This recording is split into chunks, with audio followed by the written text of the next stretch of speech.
नमस्कार। आज हम बात करेंगे कार्य जीवन संतुलन को सुसंगत बनाना, हार्मोनाइजिंग वर्क लाइफ बैलेंस। और ये प्रोजेक्ट किया गया है improving new commerce mental health through education and community services के अंतर्गत। हम आभार व्यक्त करना चाहेंगे family and community support services का, जिनके समर्थन के माध्यम से ये परियोजना संभव हो पाई है। इसे विकसित और प्रस्तुत किया डॉक्टर पॉली चावला ने, जो कि एक रजिस्टर्ड प्रोविजनल साइकोलॉजिस्ट हैं। इसे डिज़ाइन किया है और आज इसे हिंदी में प्रस्तुत कर रही हूँ मैं। मेरा नाम कविता है और मैं इस प्रोग्राम की प्रोग्राम कोऑर्डिनेटर हूँ। डिस्क्लेमर या स्पष्टीकरण। प्रस्तुतियों की श्रृंखला सार्वजनिक शिक्षा के एकमात्र उद्देश्य के लिए विकसित की गई है। कुछ सामाजिक मानसिक स्वास्थ्य मुद्दों पर यह हमें बुनियादी जानकारी प्रदान करती है। प्रस्तुतियाँ शोधकर्ता या लेखक के विचारों को व्यक्त करती हैं और ज़रूरी नहीं है कि वे United Cultures of Canada Association के विचारों का प्रतिनिधित्व करती हों। Family and community support services और United Cultures of Canada Association उनके लिए कोई जिम्मेदारी नहीं लेता है।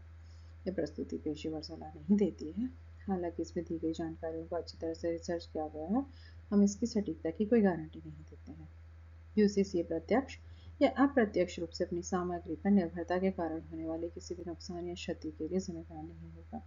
यूसीसीए और संपादक कॉपीराइट या अन्य किसी संबंधित मुद्दों के लिए जिम्मेदारी नहीं है।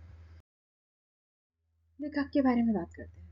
डॉक्टर पॉली चावला अल्बर्टा प्रांत में एक रजिस्टर्ड प्रोविजनल साइकोलॉजिस्ट हैं, जिनके पास लगभग 20 सालों का अनुभव है। उन्होंने 2011 में नई दिल्ली के एक विश्वविद्यालय से डॉक्टरेट और क्लिनिकल साइकोलॉजी की उपाधि प्राप्त की।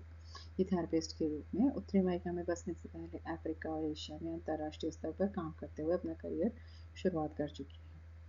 ये PTSD, complex trauma, psychiatric conditions such as psychotic spectrum disorder, borderline personality disorder, mood and anxiety disorder, eating disorders, chronic pain, and motor and workplace accidents में विशेषज्ञ हैं। ये सर्वाइवर्स ऑफ अब्यूज की सहायता करने में भी माहिर हैं। एक EMDR चिकित्सक और इंटरनल फैमिली सिस्टम थेरेपिस्ट है। Redefining mental health. मानसिक स्वास्थ्य का मतलब केवल बीमारी का इलाज करना नहीं है। ये रोज़मर्रा की ज़िंदगी में लचीलापन यानी कि रेजिलियंस, बैलेंस और सार्थक संबंध यानी कि मीनिंगफुल कनेक्शन के बारे में बात करना भी है।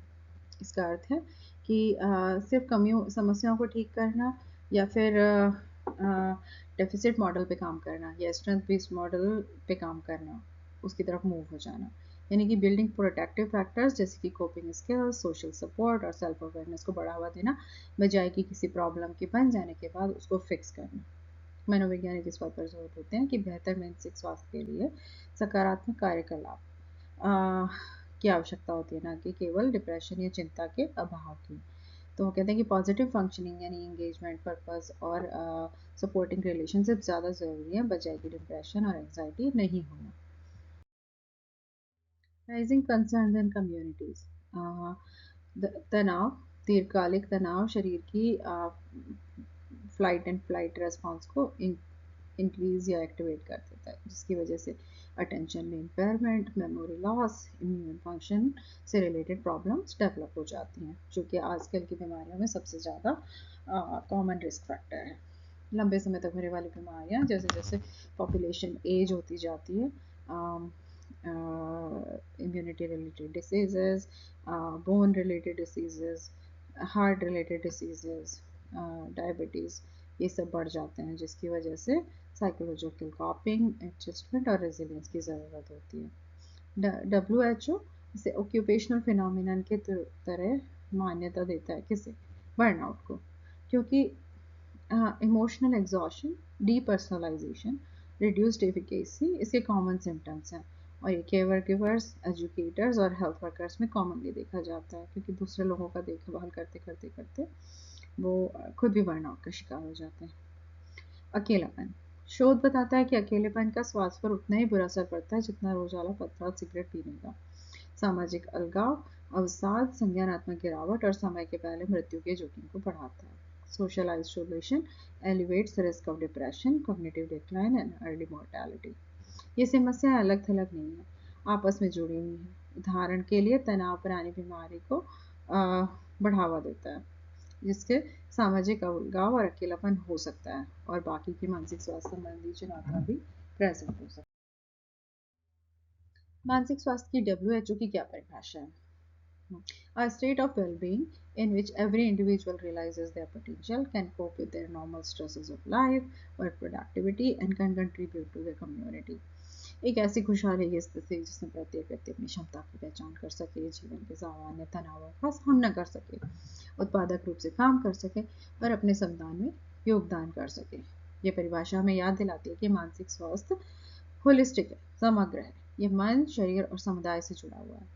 आज की कार्यशाला में हम जीवन के विभिन्न क्षेत्रों में कार्य जीवन संतुलन, जागरूकता, रिश्तों और बीमारी और दर्द से निपटने में रेजिलियंस का बिहेवियरल और साइकोलॉजिकल रूप से जो कोपिंग मैकेनिज्म है उनके बारे में हम बात करेंगे। Harmonise work life balance, redefining balance. बहुत सारे लोग सोचते हैं कि संतुलन का मतलब है काम और घर के बीच के घंटों को बराबर रूप से बांटना, लेकिन मनोविज्ञान हमें बताता है कि संतुलन का मतलब बराबर समय बिताना नहीं है, लेकिन सामंजस्य है। It's not about equal time, it's about harmony. Harmony का मतलब है कि आप इस समय में जिस भी भूमिका में हैं उसमें उपस्थित हो, संलग्न और संरेखित महसूस करें। Harmony means feeling present, engaged and aligned in whatever role you are at in the moment. उदाहरण के लिए आप कुछ सप्ताहों के दौरान काम पर अधिक समय बिता सकते हैं, लेकिन यदि आप जुड़ाव महसूस करते हैं, उद्देश्यपूर्ण है, पर्पसफुल है और आपका स्वास्थ्य लाभ और पारिवारिक संबंधों के लिए भी जगह बनाते हैं, तो आप बैलेंस का अनुभव कर सकते हैं अगर आप काम ज़्यादा भी कर रहे हैं तो। साइंस ऑफ इम्बैलेंस क्या होता है? जब भी हार्मनी बिगड़ती है तो मनोवैज्ञानिक स्ट्रेस अलग अलग तरीकों से प्रकट होता है। चिड़चिड़ापन, आप अपने प्रियजनों पर या कलीग्स के ऊपर चिल्लाते हैं। थकावट, ध्यान केंद्रित करने में कठिनाई, बार बार थकान और बर्नआउट के लक्षण आते हैं। अपने स्वास्थ्य की उपेक्षा करते हैं, भोजन छोड़ना, व्यायाम की उपेक्षा करना या नींद में जो हमारी स्लीप हाइजीन है, प्रॉपर नींद लेना नहीं लेना, इट्स कॉमन सिम्टम्स। डिस्कनेक्शन, आप टच अपना लूज करने लगते हैं रियलिटी से, क्रिएटिविटी से और मीनिंगफुल रिलेशनशिप से। ये चेतावनी के संकेत होते हैं, वार्निंग साइंस हैं कि जो भी आप स्ट्रेस ले रहे हैं वो आपके कोपिंग रिसोर्सेज से ज़्यादा है और आपको स्ट्रेन कर रहा है और आपकी वेलबींग को कम करता जा रहा है। इसके क्या क्या कारण हो सकते हैं? कंटिन्यूस डिजिटल कनेक्टिविटी, हमेशा ऑन कॉल रहना, वर्क जो होता है वो प्रोफेशनल और पर्सनल स्पेस के बीच में बाउंड्रीज को ख़त्म कर देता है। Unrealistic demands, high workload, perfectionism and cultural pressure to be always achieving, इसका एक कारण हो सकता है। Lack of boundaries, अगर आपको ना कहने में कठिनाई होती है, आप अपने अपने परिवार के लिए प्रोटेक्टिव टाइम नहीं निकाल पाते हैं, तो this is one of the reasons. ये कारण दीर्घकालिक तनाव चक्रों को बढ़ावा देते हैं और कंटिन्यूसली कॉर्टिसोल बढ़ा रहता है, जिसकी वजह से बर्नआउट और हेल्थ डिक्लाइन होता है। Psychologically, these factors feed the cycle of sustained cortisol release, risk of burnout, and health decline. Strategies for restoring balance. Boundaries. Psychological detachment from work to recover. बहुत ज़रूरी है कि आप जब अपने घर में हैं तो आप घर में प्रेजेंट रहें, जब वर्क में हैं तो वर्क में प्रेजेंट रहें। इसके बिना हमारा नर्वस सिस्टम जो है वो डाउन शिफ्ट यानी कि रेस्ट और डाइजेस्ट में नहीं चल सकता।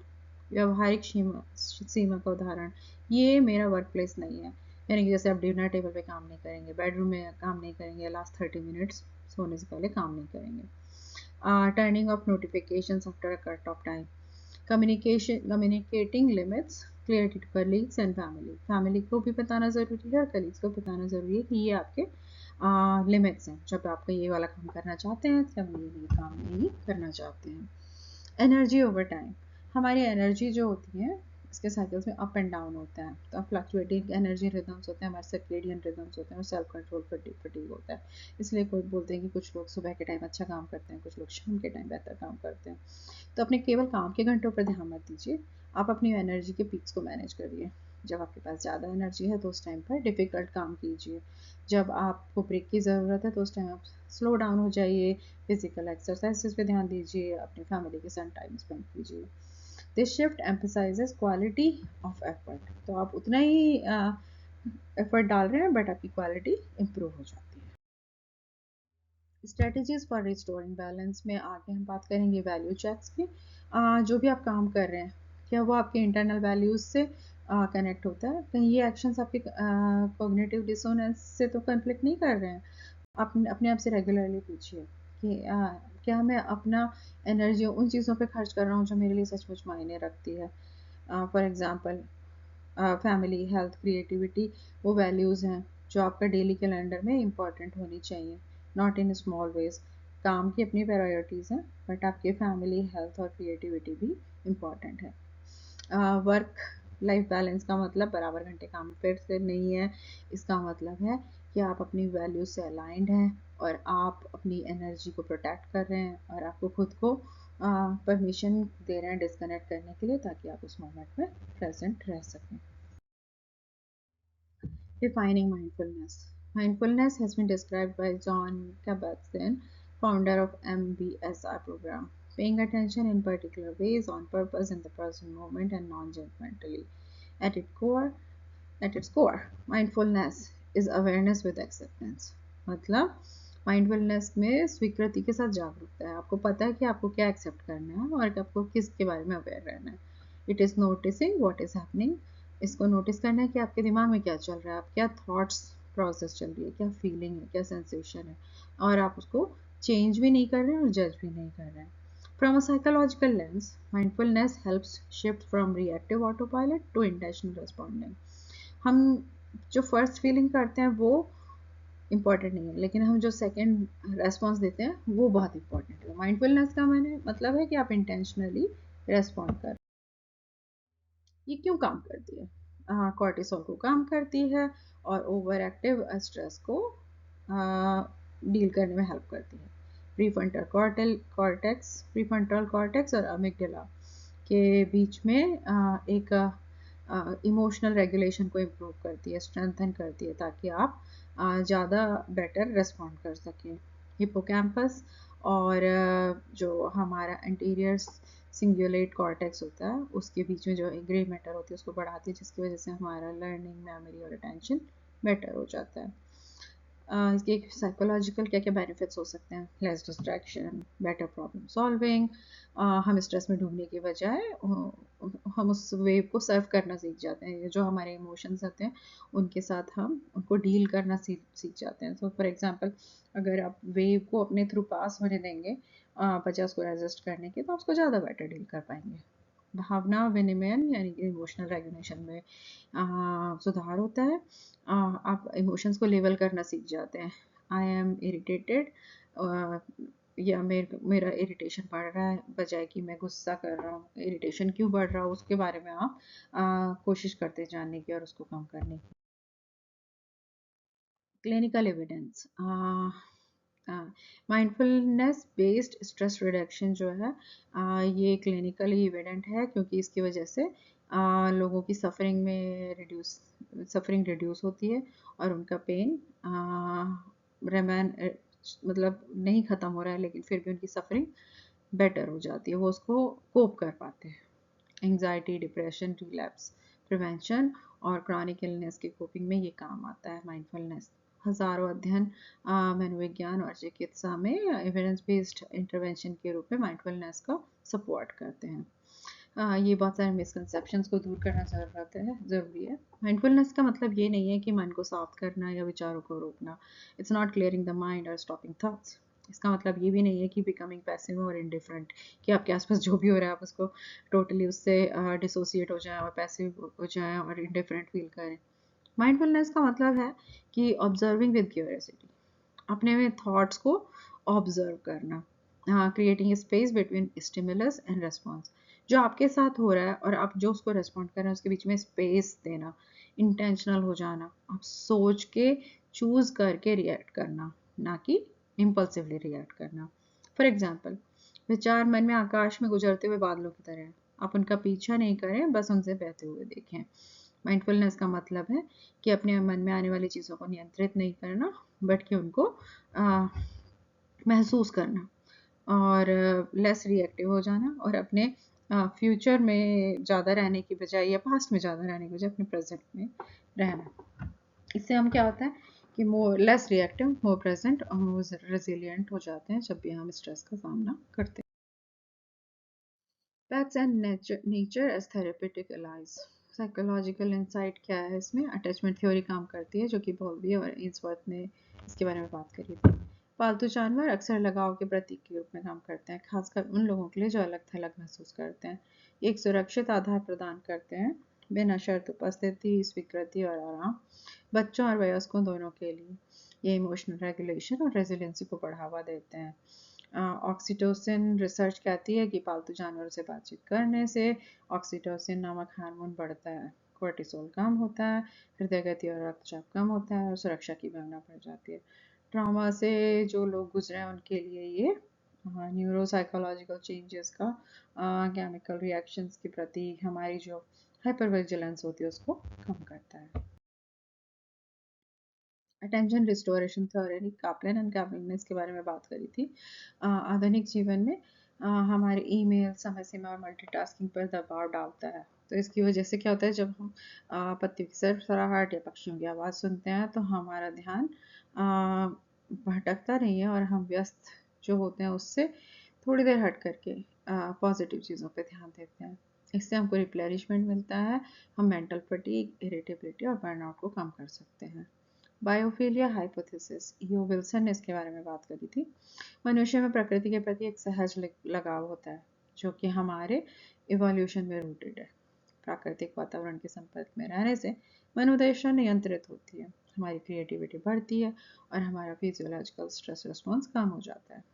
यहाँ तक कि छोटे छोटे मोमेंट्स, ब्रीफ इंटरेक्शंस जैसे कि looking at greenery through the window can improve recovery and overall psychological stability को आपकी बढ़ा सकते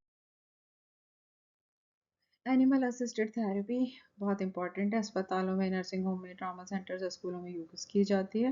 इससे चिंता कम होती है, पुनर्वास के लिए प्रेरणा बढ़ती है और चिकित्सा उपचार के दौरान आराम मिलता है। For example paediatric oncology units में जो कुत्ते हैं उनको भय और दर्द की धारणा को कम करने के लिए रखा जाता है। ट्रॉमा रिकवरी, पीटीएसडी से जैसे जो सैनिक होते हैं उनको सुरक्षित और स्थित महसूस कराने के लिए मदद कर सकते हैं। Survivors of trauma, veterans with PTSD feels grounded and safe. सेवा देने वाले पशु दबाव डालकर, शरीर पर झुककर, ट्रिगर्स के प्रति सचेत करके और बुरे सपनों पर बाधा डालकर आतंक को नियंत्रण करने में सहायता करते हैं। सर्विस एनिमल्स पैनिक रेगुलेशन में असिस्ट करते हैं। कैसे? बाय प्रोवाइडिंग प्रेशर, वो आपकी बॉडी में लीन करते हैं, ऑल्टरिंग टू ट्रिगर्स और आपके नाइटमेयर्स को इंटरप्ट करते हैं। ग्रीन प्रेस्क्रिप्शन, ब्रिटेन और न्यूजीलैंड में डॉक्टर्स अक्सर डिप्रेशन और एंजाइटी के ट्रीटमेंट के लिए बाहर घूमना, वॉक करना, इस तरह के प्रोग्राम्स की सलाह देते हैं। एविडेंस बताते हैं कि इससे टेंशन में, मेंटल हेल्थ में इम्प्रूवमेंट होता है और कई बार ये डिप्रेशन की मेडिसिन से भी ज़्यादा। माइक्रोडोजेज ऑफ नेचर, यहाँ तक कि छोटी छोटी बातें भी मायने रखती हैं, जैसे कक्षाओं में गमलों में पौधे लगाना, बाहर छोटे छोटे ब्रेक देना, घर के अंदर प्रकृति की ध्वनियाँ मूड और फोकस में सुधार करती हैं। शिक्षकों के लिए व्यवहारिक सुझाव, integrate practice into daily routine.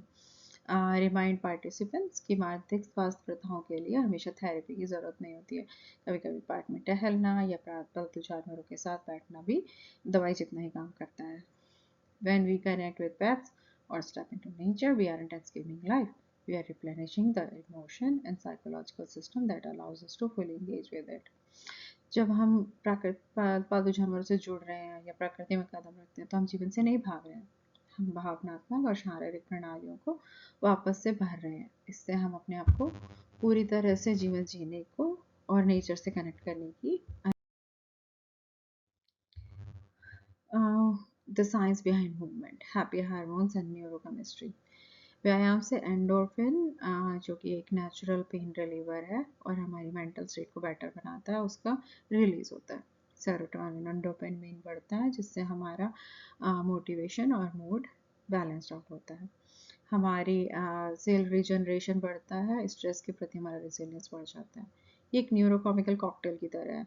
तेज चलना आपका मूड को बेहतर बना सकता है और आपके फोकस को बेटर कर सकता है। सीबीटी बीए महसूस करने पर ज़्यादा जोर देता है। डिप्रेशन अक्सर अलगाव और परहेज की तरफ ले जाता है, लेकिन एक्सरसाइज, व्यायाम संरचित गतिविधियाँ यानी एक्सरसाइज रिलेटेड जो एक्टिविटीज़ होती हैं वो इस प्रवृत्ति को बाधित करती हैं, इसको रोकती हैं और आपको जॉय का और एंजॉय जॉय का और कंटेंटनेस का एक्सपीरियंस होता है।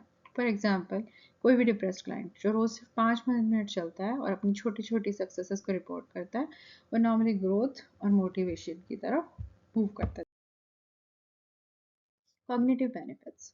व्यायाम में हिप्पोकैम्पस में न्यूरोजेनेसिस में सुधार होता है, जो कि मस्तिष्क का एक क्षेत्र है जो कि अगेन इमोशनल रेगुलेशन और मेमोरी से जुड़ा हुआ है। ये ब्रेन फॉग को कम करता है, हमारा ध्यान बढ़ाता है और एज रिलेटेड कॉग्निटिव डिक्लाइन को कम करता है। ये बेनिफिट करता है कॉग्निटिवली फ्रॉम कंसिस्टेंट मूवमेंट। छोटे स्टूडेंट, विद्यार्थियों को और वृद्धों को दोनों को ही फायदा होता है। आइडेंटिटी शिफ्ट होता है, पहचान परिवर्तन होता है। पर्सन हु वॉक्स, जो रिपीटेड मूवमेंट होते हैं वो सेल्फ भी किसी को बढ़ावा देते हैं और उसकी एबिलिटी सक्सीड करने की जो बिलीफ होती है उसको इम्प्रूव करते हैं। मैं उस व्यक्ति की तरह हूँ जो रोजाना चलता है। मैं 10 पाउंड वजन कम करूँगा की तुलना में मैं वो व्यक्ति हूँ जो रोज़ वॉक करता है। एक बेटर हैबिट है। तो आइडेंटिटी बेस्ड हैबिट्स ज़्यादा सस्टेनेबल होती हैं गोल बेस्ड हैबिट्स की बजाय। This shifts strengthen long-term adherence and builds confidence beyond physical phenomena, physical health. Building strong and fulfilling relationships. Skills to foster strong relationships. Active listening. शब्दों को सुनने से आगे बढ़ें, भावना और अर्थ को सुनें, एक्टिवली लिसन करें। चिंतनशील कथनों का उपयोग करें, सोच के बारे में। ऐसा लगता है जब ऐसा हुआ तो आप निराश हो गए थे। इससे क्या फ़ायदा होता है? आपका जो रक्षात्मकता है वो कम होती है, सहानुभूति बढ़ती है और आपका भरोसा एक दूसरे पे बढ़ता जाता है। Assertive communication. आवश्यकताओं और सीमाओं को स्पष्ट किंतु सम्मानपूर्वक तरीके से व्यक्त करें। अपनी बाउंड्रीज को क्लियरली, अपनी एक्सपेक्टेशंस को क्लियरली एक्सप्रेस करें। मुझे ऐसा तब लगता है जब मुझे इस चीज़ की ज़रूरत होती है। हाँ, अगर आप अपनी एक्सपेक्टेशंस को नहीं बताते हैं या पैसिव अग्रेसिव बिहेवियर को एक्सेप्ट करते हैं तो उसकी वजह से आपका भी गुस्सा बढ़ सकता है और सामने वाले का भी गुस्सा बढ़ सकता है। Conflict repair. सभी रिश्तों में संघर्ष होता है, सुधार के प्रयास ही मायने करते हैं। Small gestures. सभी रिलेशनशिप्स हों, चाहे वो आपके बॉस के साथ हों, चाहे आपके पेरेंट्स के साथ हों, आपके बच्चों के साथ हों, आपके इंटीमेट पार्टनर के साथ हों, उनमें कभी ना कभी कॉन्फ्लिक्ट आएगा। लेकिन स्मॉल जेस्चर्स जैसे कि सॉरी बोलना या स्माइल करना या एक अफेक्शनेट टच जो है वो बहुत इंपॉर्टेंट होता है। कंसिस्टेंट रिपेयर जो होती है वो हमारे एक दूसरे के लिए जो विश्वास होता है उसका इरेजन को वो कम करता है। जब हम कंसिस्टेंटली रिपेयर पे काम करते हैं तो रिश्ते मजबूत। व्यक्तिगत मानसिक स्वास्थ्य योजना। लक्ष्य पूर्णता या जीवन में बड़ी परिवर्तन नहीं बल्कि छोटे यथार्थवादी निरंतर कार्य करना जरूरी है। सिंपल गोल्स बनाएं अपने लिए। बैलेंस, जैसे कि सोने से पहले मैं 30 मिनट पहले डिवाइस को बंद कर दूंगा। भोजन से पहले मैं जानबूझ कर 5 बार सांस लूंगा। मैं हफ्ते में एक बार घूमने जाऊंगा अपने पालतू जानवर के साथ या उसके बिना। मैं फिजिकल एक्टिविटी हर हफ्ते में 2 बार 20 मिनट के लिए फास्ट वॉकिंग करूँगा या करूँगी। बीमारी या दर्द, पेसिंग लॉ का उपयोग करेंगे। जब आप हाई एंड लो फील करें तो आप उसके बारे में उसको नोटिस करेंगे और अपने पैटर्न को समझने की कोशिश करेंगे। अपने सभी रिश्तों में ग्रेटिट्यूड एक्सप्रेस करेंगे। एक पर्सन से बोलेंगे कि मैं आई रियली अप्रिशिएट यू, मैं आपकी सराहना करता हूँ या मुझे आपकी बहुत ज़रूरत है। आपके जो भी प्लान्स हैं वो सिंपल होने चाहिए उन दिनों में भी जब आप बहुत मुश्किल दिनों से गुजर रहे हैं। अगर आप अपने बड़ी प्रॉब्लम को छोटा करते जाएंगे तो आप पूरे विश्वास के साथ ये कर सकते हैं, हाँ मैं सचमुच में ये कर सकता हूँ। इस तरह के गोल्स बनाइए। निष्कर्ष। मानसिक स्वास्थ्य जो है कोई मंजिल नहीं है, ये एक दैनिक अभ्यास है जो छोटे छोटे और सोच समझे कार्यों से बनता है। संतुलन, जुड़ाव और लचीलापन जिंदगी में बहाल करता है। शिक्षकों के रूप में आपके पास इन आदतों को अपनाने और अपने समुदाय के साथ साझा करने की शक्ति है। हम सब मिलकर एक ऐसे वातावरण का निर्माण कर सकते हैं जहाँ कल्याण एक गौण विचार नहीं होकर एक संपूर्ण जीवन का आधार हो। मतलब हम सब मिलकर के कैसा एनवायरनमेंट बताएं कि जहाँ वेलबींग, पर्सनल, इमोशनल, कम्युनिटी की वेलबींग एक आइडिया नहीं है जबकि एक पूरे सिस्टम की फिलॉसफी है। अगर आपको किसी भी तरह मेंटल हेल्थ की काउंसलिंग की, साइकोलॉजिकल काउंसलिंग की ज़रूरत है तो इस ईमेल पर हमें ईमेल कीजिए। आप हमारी वेबसाइट ucca.ca पर जाकर हमारी टीम के बारे में भी और जानकारी प्राप्त कर सकते हैं। इसी के साथ ये जो सीरीज़ है मेंटल हेल्थ प्रोग्राम्स की, ये ख़त्म होती है। मैं आप सबका धन्यवाद करना चाहूँगी मुझे ध्यानपूर्वक सुनने के लिए। अगर आपके कोई सजेशंस हो तो आप हमें कॉन्टैक्ट कर सकते हैं। Thank you so much.